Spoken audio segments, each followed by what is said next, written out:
এই বিশ্বাসটা কি মিথ যে নেশা করলে বেটার মিউজিক করা যায়? হ্যাঁ, মিথ, এটা সম্পূর্ণ মিথ। একদম মিথ। এবং নেশার সঙ্গে আসলে মিউজিকের কোনো সম্পর্ক নেই, কিন্তু মিউজিকটা পারফরমেন্সে তো একদমই সম্পর্ক নেই। সে ঘরে বসে তুমি মিউজিক এনজয় করছো, তুমি যা ইচ্ছে করতে পারো। রিসেন্ট পাস্টে অন্তত দুটো এরম ভাইরাল ভিডিও হয়েছে যেখানে দুজন পারফর্মার, তার মধ্যে একজন হচ্ছে নোবেল। সে এত নেশা করে উঠেছে যে মানে হাতের ওই লিরিক স্ট্যান্ড ঠুকছে, এ করছে, টলে যাচ্ছে, গানের মাথা মুন্ডু নেই। এইটা কি পারফর্মারের একটা আদর্শ হতে পারে?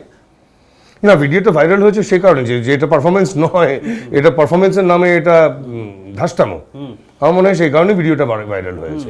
শুধু নোবেল নয়, আরো একজন সিঙ্গার রয়েছে না আমাদের কি বলবো, আসামে অরিজিনে এরকম একজন সিঙ্গার রয়েছে, কিন্তু তার কিন্তু আমি অদ্ভুত দেখেছি, মানে একটি একসাথে রিয়েলিটি শোয়ে আমরা মানে পার্টিসিপেট করেছিলাম। ও যখন গ্রিন রুমে রয়েছে, ও মানে ও এরকম মানে এরকম পড়ে রয়েছে, যাকে আমরা বলি কেলিয়ে পড়ে আছে, এরকম করে রয়েছে।